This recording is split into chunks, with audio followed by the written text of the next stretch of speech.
I know. Free agency is basically over, minus a few names. But to kind of put a bow on everything, I wanted to go over who I think are the best free agent signings each year since the year 2000. Now, before I get started, if you can, just hit that like button for me. Subscribe if you're new. We're trying to get to 50K by opening day. We are so close. But with that said, let's get to it. Starting off with 2000, I gotta go with John Olerud. To be honest, the 1999-2000 free agent class wasn't all that great. There was David Cohn going to the Yankees, Chuck Finley going to the Indians, Kenny Rogers to the Rangers. For me, though, I gotta go with Olerud signing with his hometown Mariners on a 3-year, $20 million deal. Still to this day, I think Olerud is one of the most underrated players of all time, and he showed that with the Mariners on this deal, hitting .296 with a .399 on-base percentage and a .467 slugging, posting a 14.0 wins above replacement overall. On to 2001, and I'm going to go with Manny Ramirez signing with the Red Sox. Here come the Giraffe Nick Robbie comments, but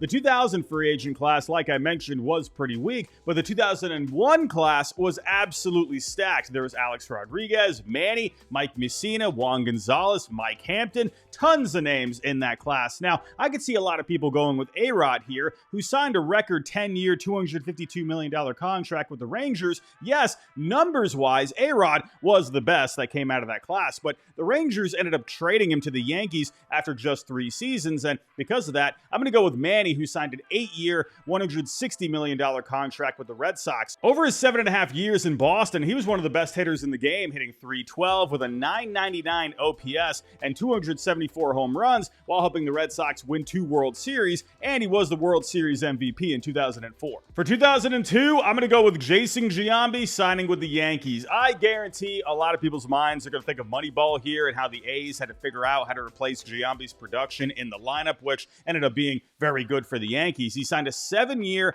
$120 million contract, and he was very productive. He finished 5th in MVP voting in the first year of the deal, while averaging 30 homers and a .925 OPS over the contract. For 2003, I'm going to go with Ivan Rodriguez signing with the Marlins. Now, the 2003 class was pretty top-heavy with guys like Jim Thome going to the Phillies and Jeff Kent signing with the Astros. Now, those guys did put up solid numbers, but I'm going to go a bit outside the box here with Pudge signing with the Marlins. Pudge was regarded as one of the top catchers in the game with the Rangers at the time, but he was dealing with injuries the prior few years, so he ended up settling for a 1-year deal with the Marlins to show that he was healthy, and he indeed went on to have a healthy season, playing great defense behind the plate while hitting .297 with an .843 OPS. Most importantly, though, he was a key figure in the Marlins winning the World Series that year, thanks to his all-around good play and being a leader in the clubhouse, along with leading a talented young pitching staff. On to a stacked 2004 class, and I'm going to go with Vladimir Guerrero signing with the Angels. Would you look at that? A little over 20 years later, and his son, Vlad Jr., is close to free agency. Man, I am getting old. In 2004, though, there were some big names on the market, including Roger Clemens, Andy Pettitte, Gary Sheffield, Bartolo Colon, Miguel Tejada, Rafael Palmeiro,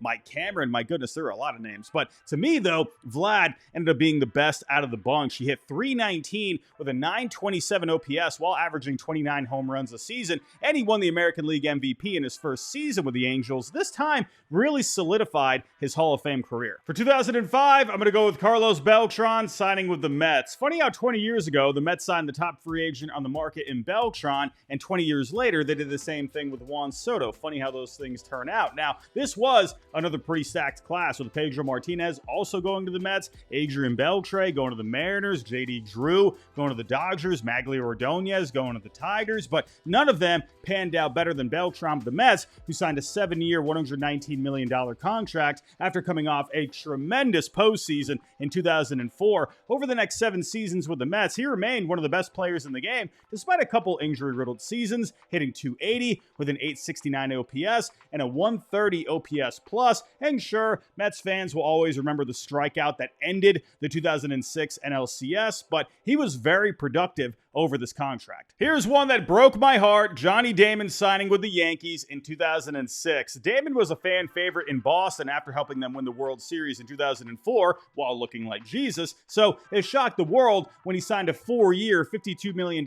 deal with the rival Yankees. Overall, though, he was very good over this 4-year contract, averaging a 3.6 wins above replacement while hitting .285 with an .821 OPS and hitting 19 homers and stealing 23 bases per season. In the last year of the deal with the Yankees, he was a big part in helping them win the World Series. On to 2007, and I got to go with J.D. Drew signing with the Red Sox. I still remember this free agent class like it was yesterday because I was so dialed in to the Daisuke Matsuzaka sweepstakes, but in the end, J.D. Drew, I think, ended up being the best signing out of all the guys of that offseason, like Daisuke, Jason Schmidt, Barry Zito, Alfonso Soriano, just to name a few. Now, Drew wasn't perfect in Boston by any means, but overall, I think for the most part, he ended up living up to the 5-year, $70 million contract. He hit 264 with an on-base of 370 and a slugging of 455, won the All-Star Game MVP in 2008, and he had a huge moment in the postseason in 2007, hitting a go-ahead grand slam in Game 6 of the ALCS versus the Indians to help them come back to win that series and eventually win the World Series. For 2008, I'm going to go with Torrey Hunter signing with the Angels. I feel like this is one of the most forgotten good free agent signings over the years because Hunter was very solid for the Angels after signing a 5-year deal with them.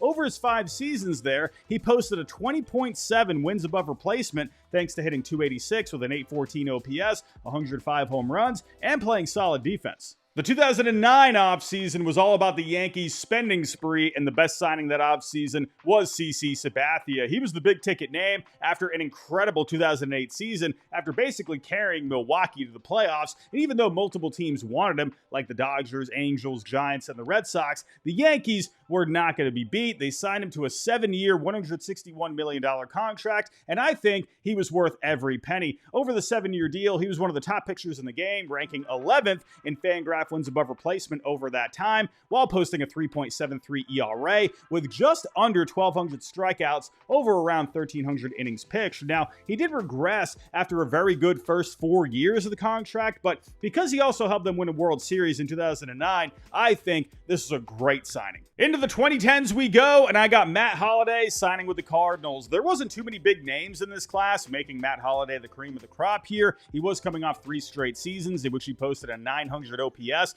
and a 5 wins above replacement. And after the Cardinals traded for him at the trade deadline, they were able to find a way to keep him around on a 7-year, $120 million contract. Over the contract, he hit 288 with an 863 OPS while averaging 20 home runs per season, along with 80 RBIs per season, and he helped the Cardinals win the World Series in 2011. Speaking of 2011, I'm going to go with Adrian Beltre signing with the Rangers. He was actually a free agent the year prior after his numbers lagged in Seattle, so he ended up signing a 1-year deal with the Red Sox, and he ended up having a great year in Boston, and he carried that over to Texas on a 6-year, $96 million deal, and he was worth every penny. Over the contract, he averaged a 5.8 wins above replacement per season, a 309 batting average, and an 872 OPS. He ended up signing for a couple more years to help solidify a Hall of Fame resume. For 2012, I'm going to go with Yu Darvish. 5 years prior, it was Daisuke Mania, like I mentioned earlier, but in 2012, Yu Darvish was next in line as one of the best pitchers of all time to come from Japan. Many teams were in on the bidding to negotiate with him, including the Yankees, Red Sox, Nationals, Mets, and the Blue Jays, but in the end, the Rangers won with a bid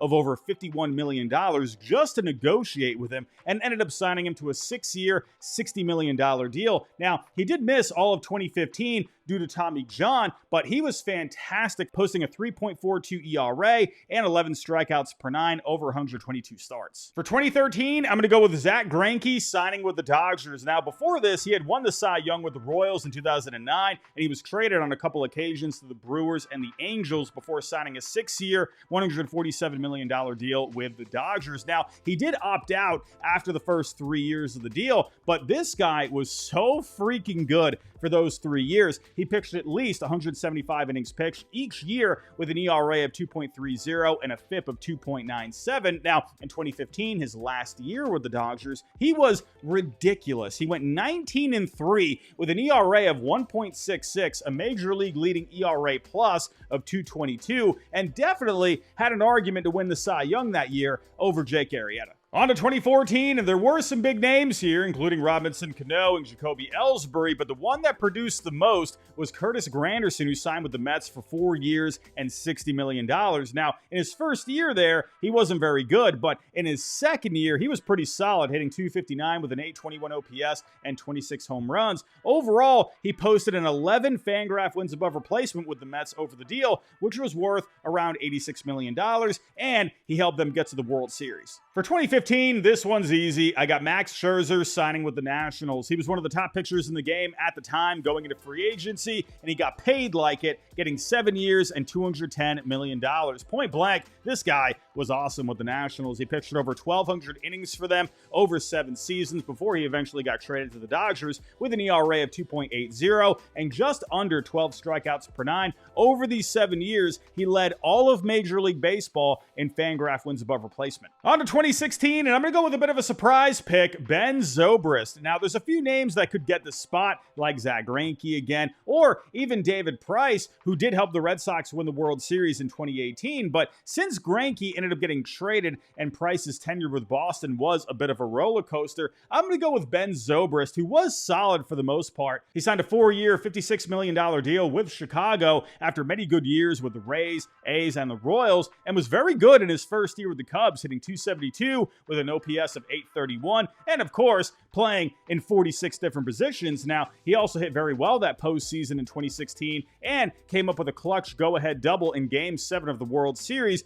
that helped seal the Cubs' first World Series title since 1908. On to 2017, and I'll go with Justin Turner, who was also a free agent this past offseason. Now, at this point in time, he signed a 4-year, $64 million deal to stick around with the Dodgers after a few down years with the Mets and the Orioles, but he wanted to be worth every penny with the Dodgers during this contract, hitting .307 with a .910 OPS. He was a leader in the clubhouse, and he helped the Dodgers win the World Series in 2020. He ended up sticking around for a couple more years, was still pretty solid before he moved on to the Red Sox. Speaking of the Red Sox, I'm going to go with JD Martinez in 2018. Now, there were some decent names here like Eric Hosmer, Lorenzo Cain, and Jake Arrieta, but out of all of them, JD was definitely the most productive, and honestly, one of the best free agent signings in Red Sox history. His first year in Boston was fantastic. He hit .330 with an OPS of 1.031, 43 home runs, and a major league leading 130 RBIs, good enough for a 4th place finish in MVP voting, and ultimately was a huge part of them winning the World Series that year. He had a couple more good seasons in 2019 and 2021, and overall put up a 13.7 wins above replacement in his time with the Red Sox. For 2019, I'm going to go with Bryce Harper signing with the Phillies. Now, this was an offseason that had some great talent on the market, led by guys like Harper and Manny Machado, who both signed in spring training. And while it's close between the two in terms of overall production, I'm going to go with Harper here. Over his 6 seasons with the Phillies, he's hit .285 with a .924 OPS while averaging 28 home runs per season. He won the MVP in 2021, and he led the Phillies to the World Series in 2022. He also made a position change on the fly, moving to first base, and he's become the face of the Phillies franchise. On to the weird year of 2020, and I got to go with Garrett Cole, who signed a massive 9-year, $324 million contract with the Yankees. He was the prize of this stacked free agent class, which included Anthony Rendon,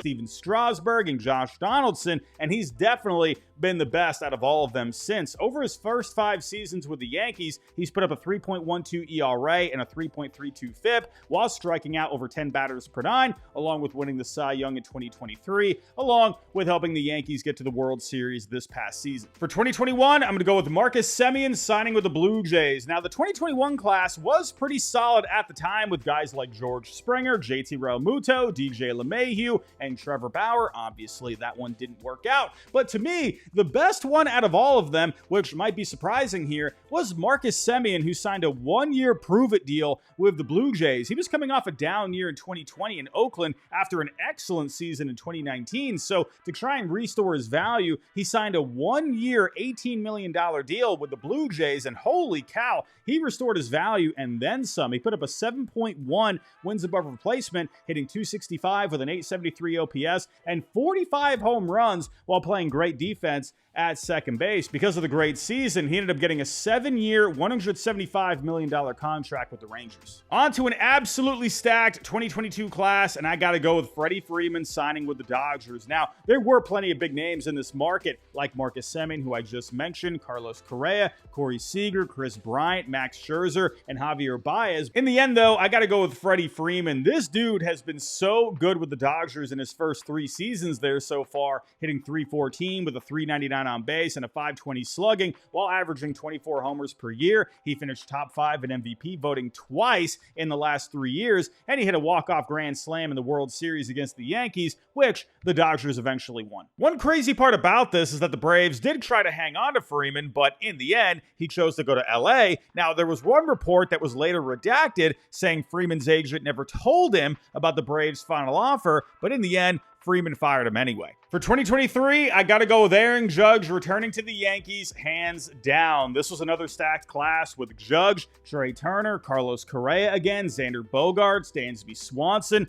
Jacob deGrom, Brandon Nimmo, Carlos Rodon. My goodness, the list just goes on and on. But Judge has been the best out of them over the last couple of years. Sure, he did get hurt again in 2023, but he still put up great numbers that year despite missing almost 2 months. And he put up stupid numbers yet again this past year, hitting .322 with a .458 on base, a .701 slugging, 58 home runs, and 144 RBIs en route to his second MVP award. Also, I have to mention the legendary Arson Judge story. At one point, it looked like Judge was nearing a deal with the Giants, which prompted John Heyman to infamously tweet out, "Arson Judge appears headed to the Giants." In the end, though, Yankees owner Hal Steinbrenner made a last-second call to get a deal done. For 2024, this one's easy. I got to go with Shohei Ohtani. He was the prize of this free agent class, and in his first year of his then record-breaking 10-year, $700 million contract, he put up a historic first-ever 50-50 season in which he hit 50 home runs and stole 50 stolen bases. He won the MVP unanimously and helped the Dodgers win the World Series. And like with Aaron Judge, there was also a botched tweet here. John Morosi tweeted out that Ohtani was on a flight to Toronto, which led to everyone and their grandmother and myself tracking a flight to Toronto. But in the end, Robert Herjavec got off the plane while Ohtani and his dog signed with LA. As for this past offseason, if I were to make a prediction on who I think the best free agent will be, I gotta go with Juan Soto. I know that might be an easy answer, but to me, Soto's numbers are on a Hall of Fame pace. He's coming off an 8 Fangraph wins above replacement season, and he's only 26 years old, for crying out loud. But everyone, those are my thoughts. Tell me your thoughts down below in the comments. Tell me some of the best free agent signings that you think have happened over the last several years, going back to 2000. But everyone, that's all I got for this video. If you counted the way out, hit that like button, subscribe if you're new. We're so close to 50,000 subscribers. I can smell it. But everyone, that's all I got. I'll talk to you next time.